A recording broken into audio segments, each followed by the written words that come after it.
I am Oziomachukwu Ajemba from Department of English Language and Literature, Namdazikiwe University, Oka. I am here to talk on the topic, the sentence. The sentence.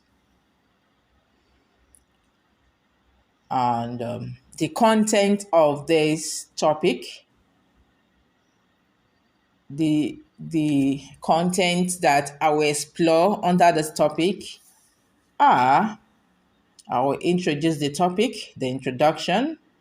I'll talk about the objectives of the topic, then the main content of the topic, which include the meaning of a sentence, the parts of a sentence, types of a sentence, elements of a sentence, and sentence fragments.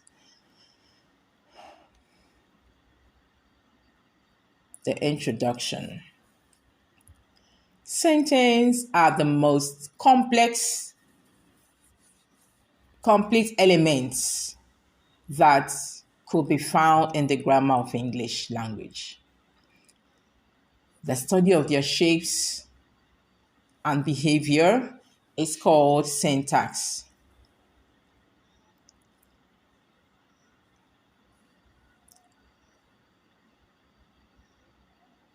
The sentences are made as a result of combining together elements from words and the components like the morphemes, the phrases with their words, and the clauses with their phrases.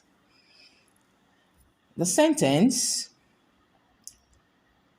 is defined or could be referred to a word or group of words of different word classes put in such a way that they can contain subject and the predicate and still express a complete sense of thought. When we say that a sentence is often used to refer to a word or a, a group of words of different word classes. A word in the fact that one can come and say, come. Come. Come is signaling somebody to move towards you. Then, if you look at that come, you notice that there is no subject here, but there is an implied subject, which is you come. You come. So that's why we say that a sentence is often used to refer to a word. Then we say also that it's referred to a group of words of different word classes. Word classes here involve nouns, pronouns, verbs, adverbs, and a whole lot of them, the word classes. So in a sentence, you see that words that make up a sentence come from different word classes, different parts of speech.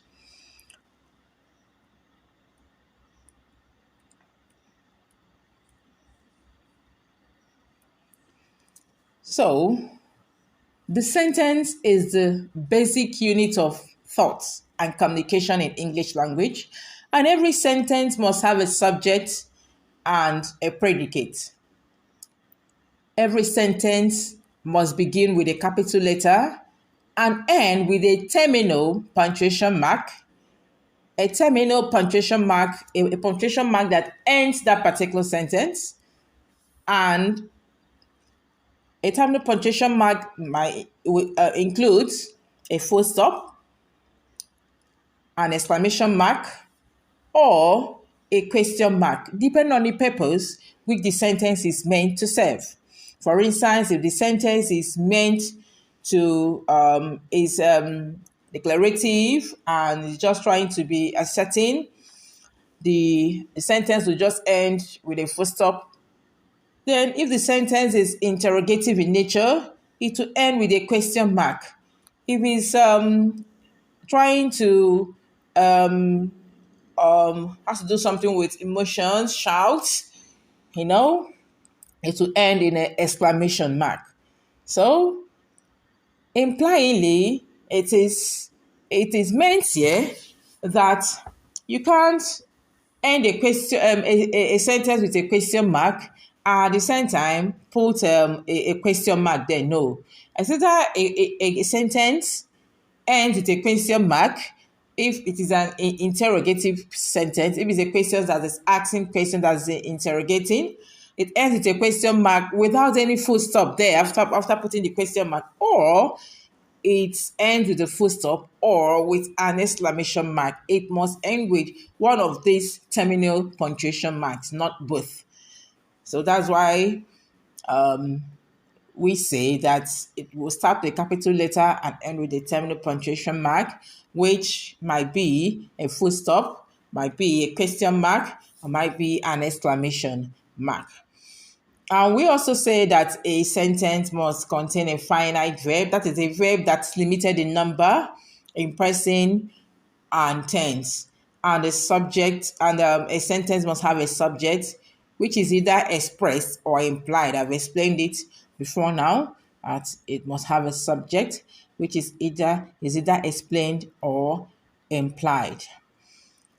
So at the end of this unit, like I said, that the objectives of this work, the students or anybody that have listened to this lecture should be able to first know the meaning of a sentence, the types of sentence, be able to identify the important parts of a sentence, to describe the elements of a sentence, to present acceptable and possible sentence patterns in English language. We'll be able to distinguish between the structural and functional types of sentence. Should be able also to know how to construct complete sentences in English language. Okay, we go to the parts of a sentence. A sentence must basically have a subject and a predicate before it makes a complete sense. For a group of words to be called a sentence, the group of words must have a subject and a predicate. And this subject we're talking about here is what is being talked about or is being referred to in a sentence, while the predicate is what is being said, all the information that is given about the thing said. We can also say that the subject is a group of words, that the subject is a word or a group of words that tells what or whom the speaker or writer is talking about. The predicate makes a statement about the subject. It usually tells what the subject is doing or what is happening to the subject. For instance, and the sentences I'm going to mention now. Sentence number 1: the students living in the Imelda hostel received gifts from the vice chancellor. The students living in the Imelda hostel received gifts from the vice chancellor. In the sentence that I've just mentioned now, the subject there is the students living in Imelda hostel, while the predicate is received gifts from the vice chancellor. No.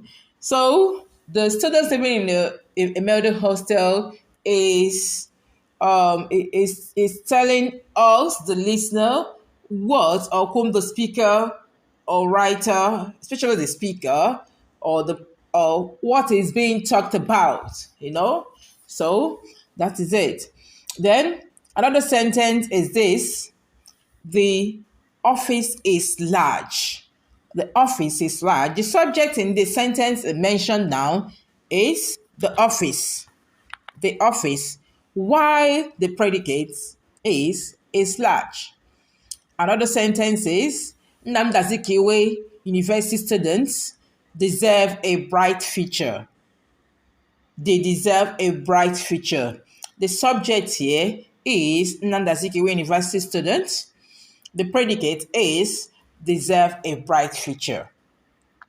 We will go straight to the types of sentence. There are two classifications of sentence. Sentence types.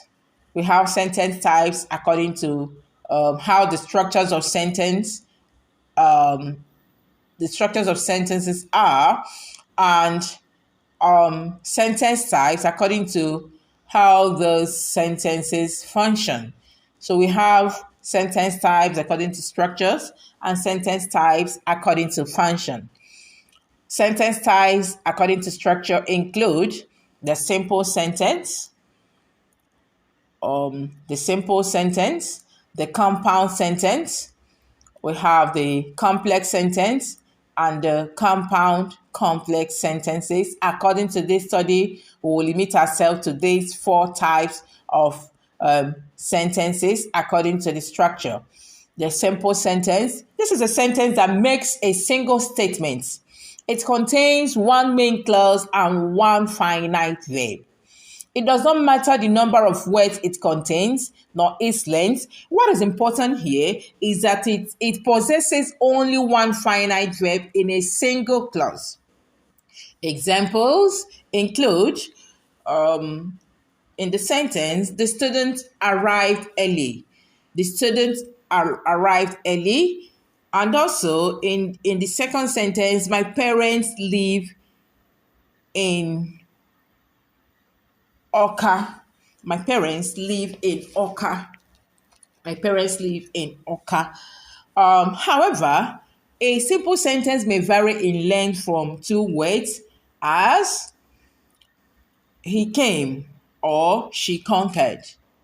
Yes, it might vary in length from two words as he came or she conquered to as many words as the writer or the speaker can control, provided there is only one main verb and one independent clause. Yes, I said that a simple sentence may vary in length from two words, like he came is a two-word sentence, or she conquered is a two-word sentence, to as many words as the writer can control, provided there is only one main verb and one independent clause in it.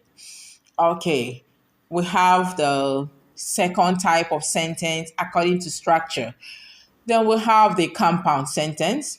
This type of sentence is made up of two simple sentences, or what we call independent clauses, joined by a coordinating conjunction to form one sentence. Each part of a compound sentence has equal status. Yes, it has equal status. One verb, one finite verb, one subject has equal status. That is, each can serve as a simple sentence when the conjunction is removed. Yes, when a conjunction is removed in any compound sentence, each part can serve as a simple sentence. So, connecting conjunctions are those words that loosely link to ideas by means of but, B-U-T, but, and, A-N-D, or, nor, yet, so, for. These are some examples of coordinating conjunctions: but, and, or, nor, yet, so, for. So when these type of coordinating conjunctions loosely linked to ideas linked to simple sentences, it forms one sentence, and which is called a compound sentence. These connecting conjunctions add little to the meaning of a sentence and could be left out. Yes, they could be left out.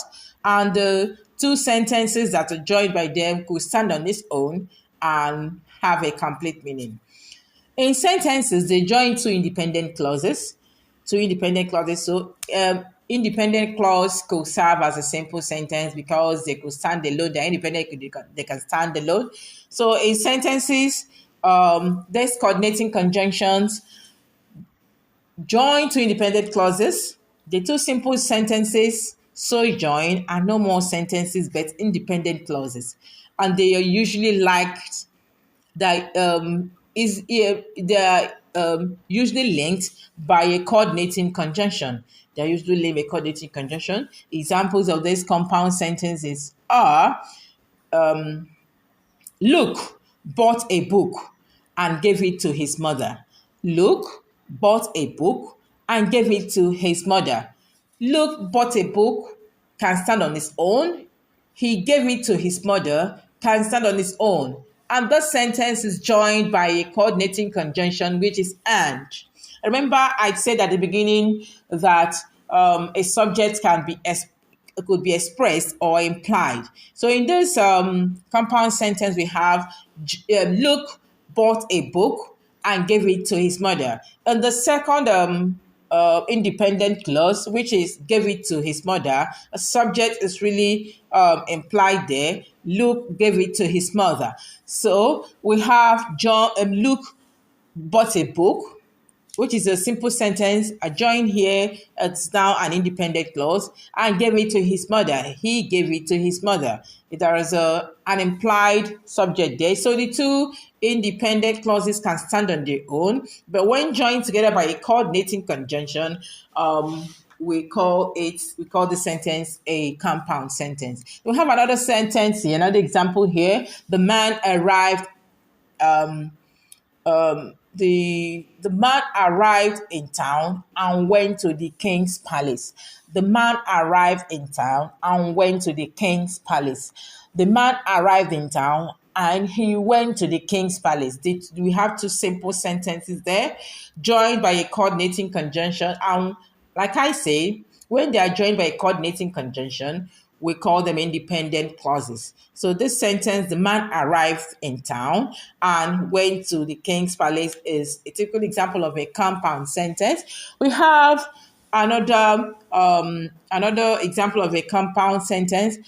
The boy came in and Emilie shut the door.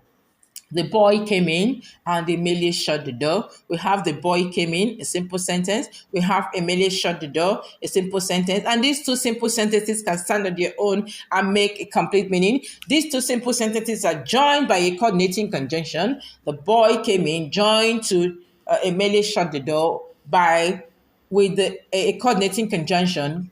And so we have the boy came in and Emilie shut the door. And this is a typical example of a compound sentence, two independent clauses joined by a coordinating conjunction. Then we have another compound sentence, which is Ugomma failed 4 of her courses, so she repeated a year. We can easily say Ugomma failed 4 of her courses, and it makes a complete meaning.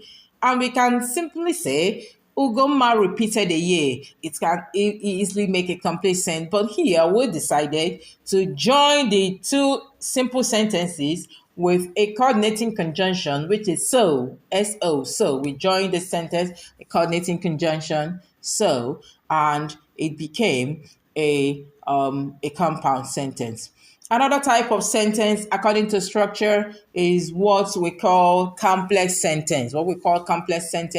This type of sentence also makes more than one statement. It has more than one verb, but the clauses are joined with a subordinate conjunction, which makes one part of the sentence subordinate or dependent. It is made up of one independent clause and one or more subordinate clauses. A dependent or a subordinate clause A dependent or a subordinate clause depends for its meaning on the main clause. Yes, you heard me very well. A dependent or a subordinate clause depends for its meaning on the main clause. It cannot stand by itself and make a complete meaning. Examples of the complex sentence include: she failed the exam because she did not study hard.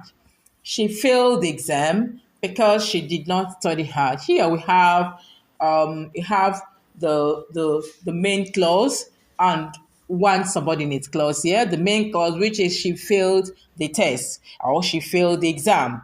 Whichever way, she failed the exam. Then the subordinate clause here is because she did not study hard. So we have a complex sentence here, which is she failed the exam because she did not study hard. Then we have another complex sentence, which is I will buy you a vehicle. I will buy you a car if you marry me. I will buy you a car if you marry me. I will buy you a car is the main clause here. If you marry me is a subordinate clause here. Subordinate clause if you marry me, and if there is a subordinate conjunction. So we have I will buy you a car if you marry me is a complex sentence here. Then we have another complex sentence that has one main clause and two subordinate clauses. We have it here. When he spoke to me, I refused to answer him because he was very impolite. When he spoke to me, I refused to answer him because he was very impolite. So we have a longer sentence here, but it's still a complex sentence because when he spoke to him is a subordinate clause. I refuse to answer him is not a subordinate clause, is a main clause. Because he was very impolite is a subordinate clause also. So because he was very impolite is dependent on I refuse to answer him. When he spoke to me is also dependent on I refuse to answer him. So we have a complex sentence here, one main clause and two subordinate clauses here. Then we have a compound complex sentence. This is the fourth sentence type according to structure. Occasionally, some sentences are constructed in such a way that they have two or more main clauses and at least one subordinate clause or more. I say it again, that occasionally some sentences are constructed in such a way that they have two or more main clauses and at least one subordinate clause or more. Those sentences, when formed like these, are called compound sentences. Yes. When a sentence is formed in such a way that it has two or more main clauses and at least one subordinate clause or more, the sentence is called a compound complex sentence. We have example here. Chibike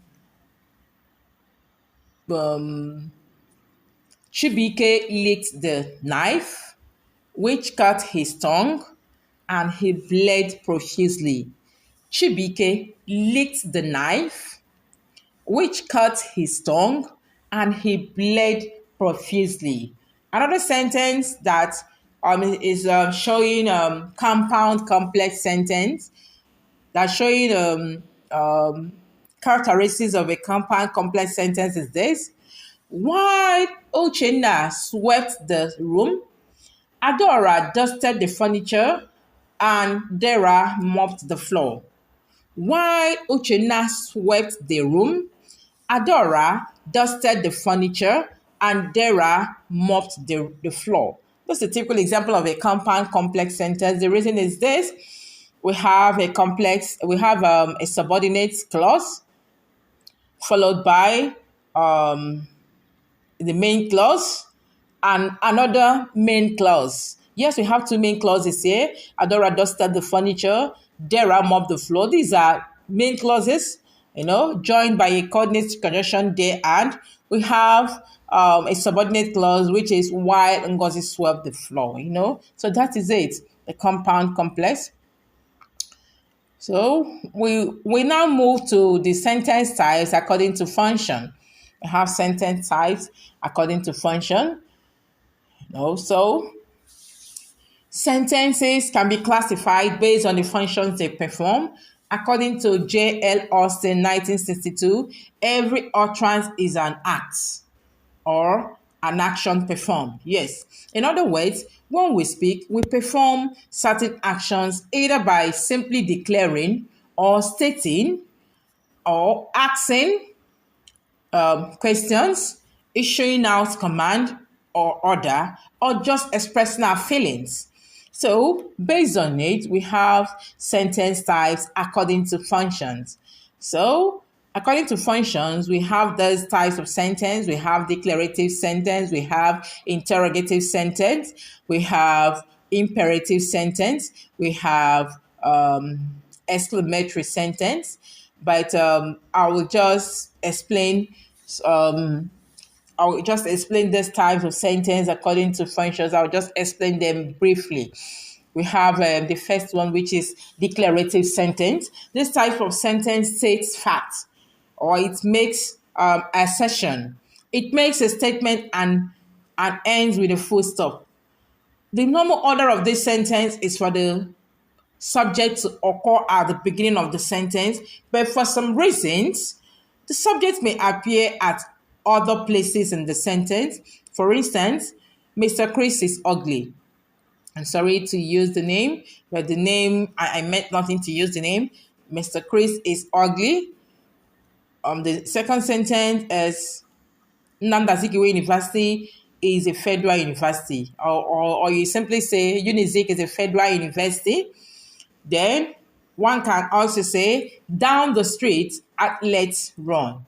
You see, normally the subjects are normally occur at the beginning, but this last one, it did occur at the beginning. It appeared at other place in the sentence. Down the street, athletes run. That is a typical example of a declarative sentence. Then we have interrogative sentence. This type of sentence is written in an inverted order. Sometimes it starts with a verb, and sometimes it begins with an adverb. It is used to ask questions. Examples: where is Nnamdi Azikiwe University? Okay, it's a question. It's interrogating. So we have another sample of an interrogative sentence. Where did you buy your bag? Where did you buy your bag? Then someone can even come up and say, who is Miss Anambra State? Now, all these sentences I made, all of them ended up in a question mark. The terminal punctuation mark, which is a question mark, or they ended up there without the full stop because they are interrogating.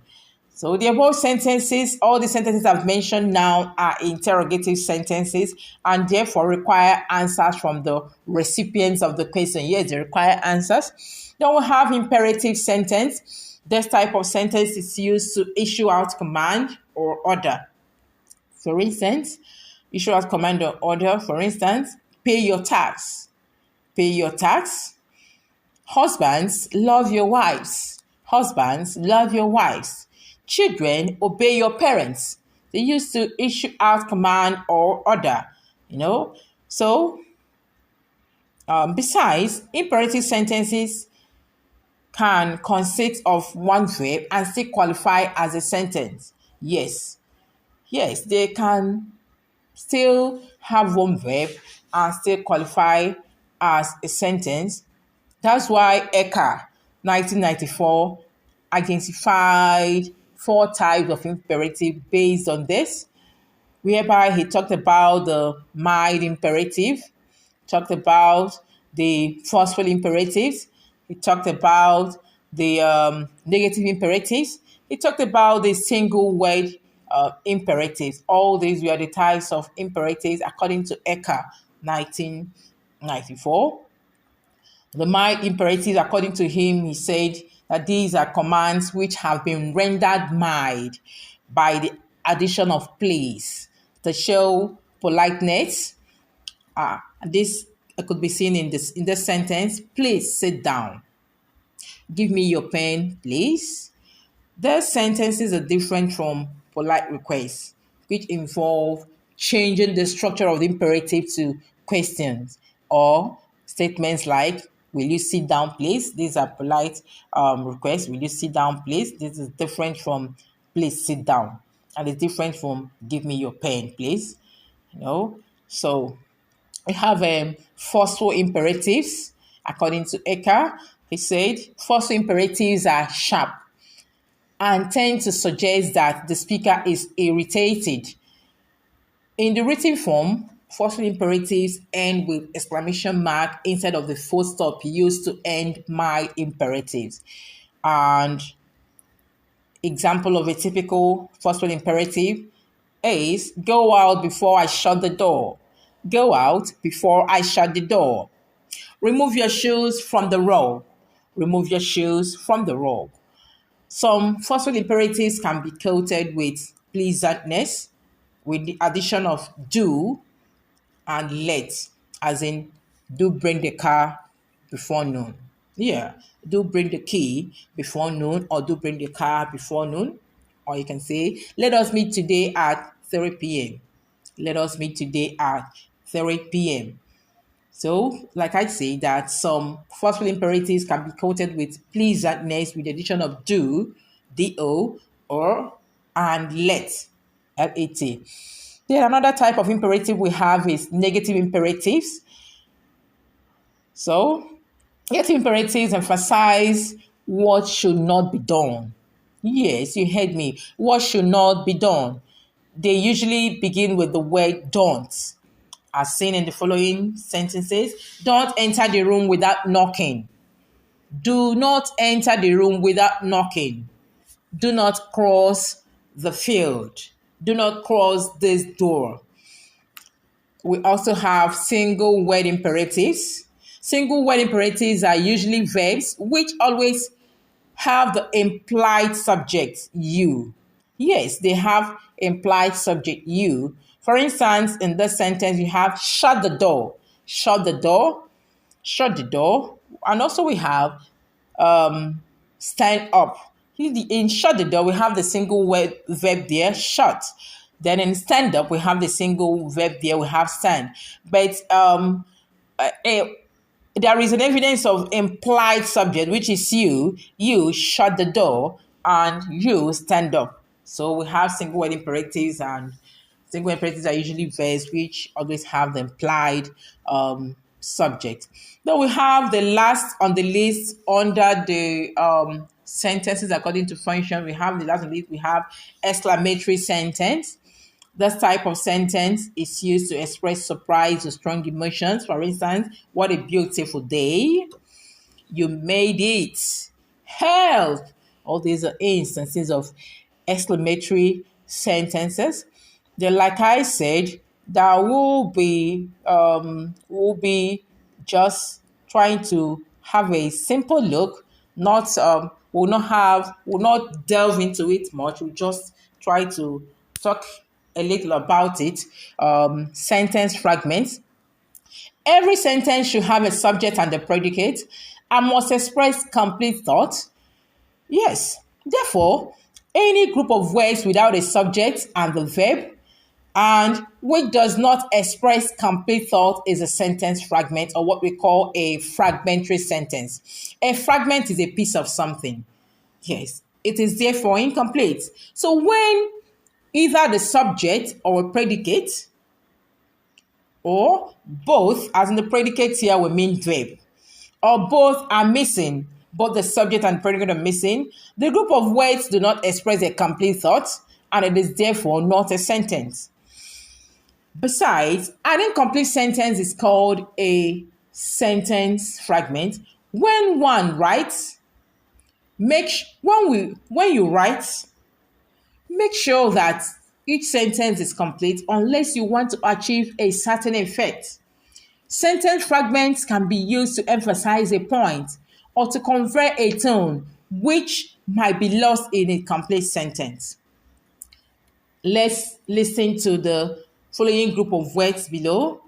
In the following group of words, some are fragments while some are sentences. The first one is hoping to see you again. Hoping to see you again here is a fragment. Yes, it lacks the subject and the predicate. Yes, it didn't sound like a sentence. So hoping to see you again is a fragment. Then we have another group of words, which is the registrar interviewed the candidate. This is a sentence. It has the subject and it has the verb. Yes, the registrar interviewed the candidate. We have another group of words. Received the mail this morning. Received the mail this morning is a fragment. Yes. We aren't told who received the mail, whether it's he or she, whether it's Ozioma or Ngozi that received the mail. We just say the group of words just read, received the mail this morning. It's a fragment. Then another group of words we have is with kind personal regards. With kind personal regards is a fragment too. Yeah. Then the last one is the dean taught the students. The dean taught the students.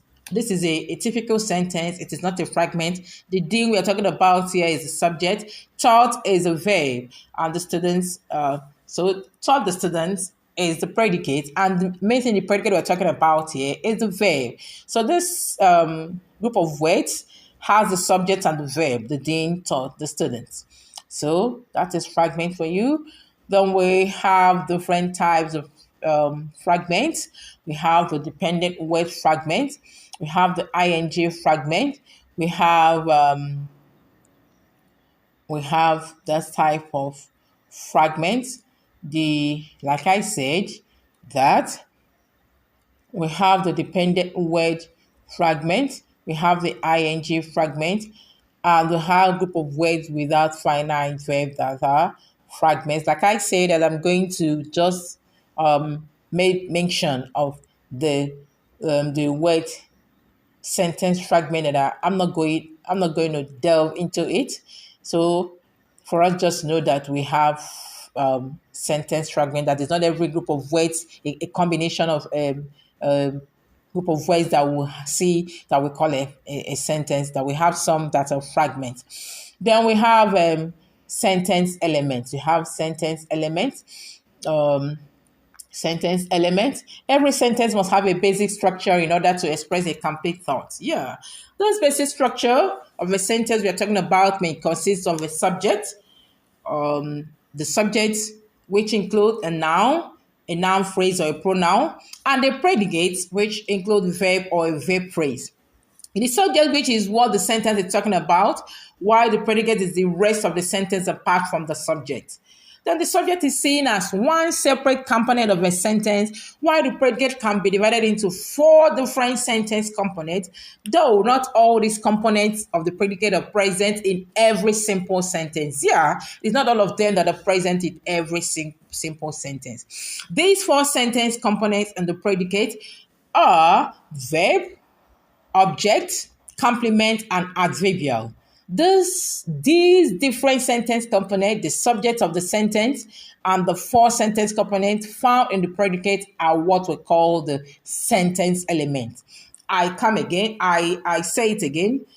The subject, the verb, the object, the complement, and the adverbial constitute what we call the sentence elements.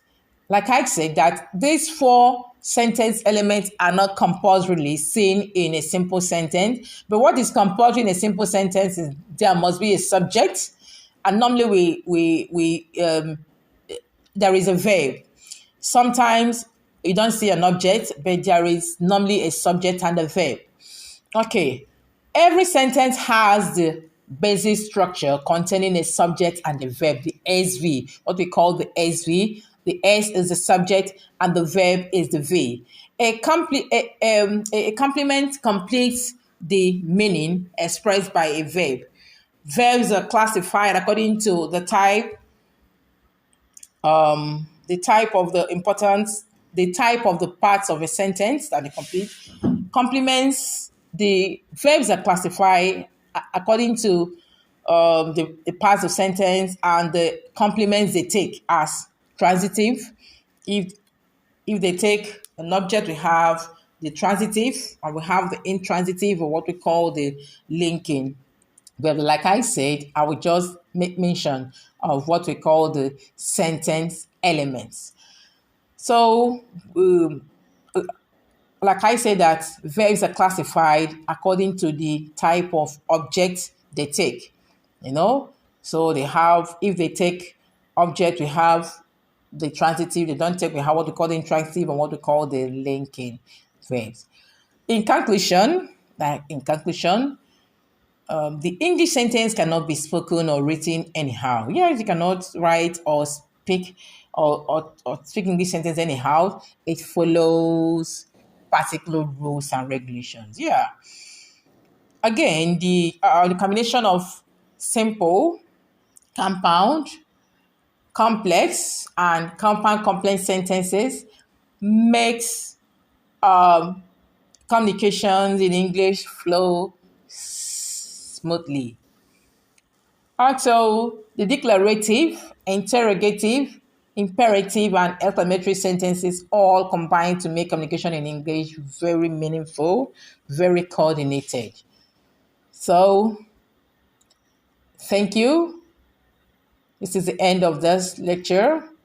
Thank you for listening. I am once again Oziomachukwu Ajemba, Department of English Language and Literature, Nnamdi Azikiwe University, Awka. Thank you.